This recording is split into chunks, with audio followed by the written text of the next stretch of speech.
Hi, Scott Orlin with CINEMA-Magazin. The TV series is called The Sinner. We are now into season 2, and the constant in both of these, Bill Pullman. Congratulations. Talk a little bit about Harry. I mean, obviously season 1 we kind of established who he is. How exciting was it for you to kind of explore another aspect to him? Well, there was a period where we didn't know if it was going to go on or not, and then because the first series was based on a book where there was some known beginning, middle, and end, the challenges of coming up with a new story, kind of whole cloth, that was really, I think, what made it really exciting. Because it felt like we don't know if this is going to work or not. Is this kind of a way that this could go on, or is it going to just be like a flat tire in the second season and then the vehicle crashes off the road? But so that's been exciting part of it.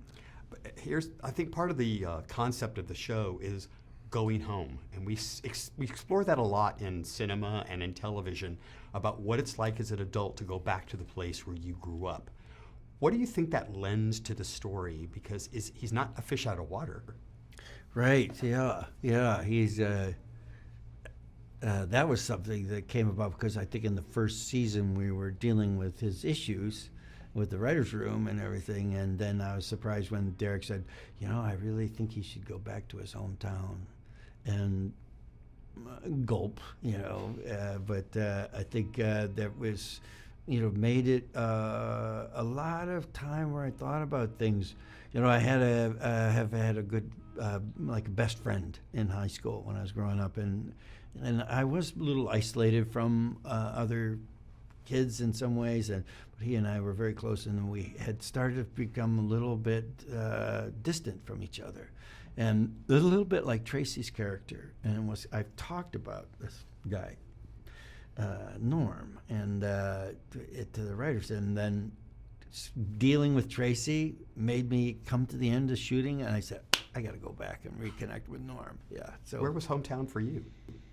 Hornell, New York. Yeah, it's this small town that's in western New York State. Very similar to what Harry is. Very similar, yes. And there's the writers, were so crafty. They would have little, we had to change the name to Keller, but then there were surrounding towns that we could use, these small little burgs that nobody's ever heard of, and suddenly over the radio you're hearing, there's a vehicle found in West Almond. And, West Almond means a lot to me because they remember that, a lot of things that happened there. But so it's pretty cool.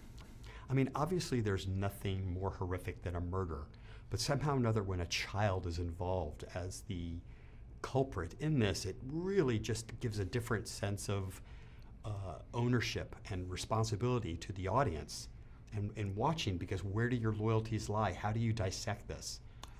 Yeah, that the nature of what kind of environment that could have generated this kind of behavior, and there's some sense that maybe certain kids' demon child, is it possible that they have some kind of very scary DNA, and that they're going to continue to be that person for the rest of their life, or was this an anomaly? And so I think it was a great tension to have in the season. Sadly, your co-star from season 1, Jessica Biel, was not part of the process in a way of season 2. Instead of being in front of the camera, she was just your producer behind the camera. What do you think that she lends to the production? I mean, what kind of insight, having been through that experience herself, did she bring?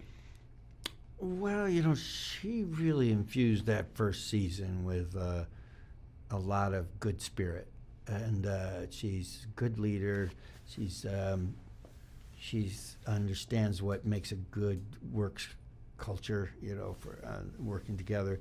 So, and I spent so much time with her over that first season that being the one character that repeats, I guess I felt like I wanted to continue the tradition we had established in the first season, in the second with the new actors and everything. So, and I think it worked out that way.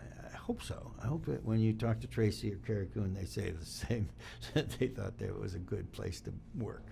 You mentioned children. Recently, I had a chance to interview a young actor. I don't know if you're familiar with his work. His name is Bill Pullman. Oh my God, Scott! I know. Oh. He actually spoke very highly of you. Oh. I was wondering if you're familiar with his work, and what do you assess about his talent at this stage? You're killing me. Oh, God. I knew this moment would happen where somebody's been talked to him, had the interview with him.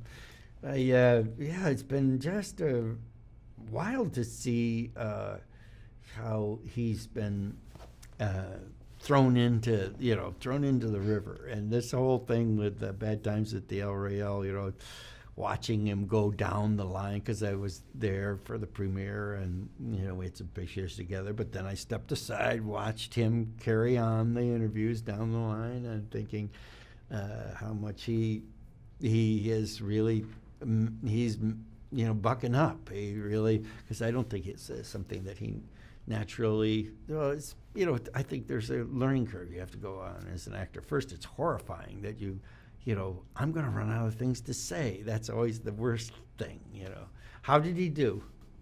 He was great. First of all, he was an amazing actor. I mean, I thought he just killed it in his performance. Incredibly articulate, chip off the old block. When did you first think, I think my son has potential in this craft? I remember the first time I thought, I don't want to think he has potential in this craft. I think, around the fourth grade, I was sweeping the driveway, at the bottom of the driveway. He was doing parallel play, running around, and a neighbor walked by, and I was about 20 feet away, and the neighbor said to him, "Are you going to be an actor like your dad?"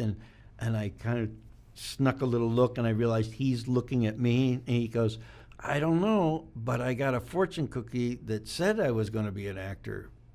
And I'm thinking, whoa, is this good news or bad news? Is this a good cookie or a bad cookie? And but it's turned out to be, he's really, come into it in a way that I see a lot of my wife in him. It's not just me. I see the culture of our family, his brothers and sisters. He's very close to his brother and sister, and there's some kind of I think comfort that he has, a sense of security that it's not going to be, it's not going to, throw him way outside who he is as a person. Let's all go with Chinese food. Bill Pullman, is always such a pleasure. Thank you so much, and this is Scott Orlin. Until next time.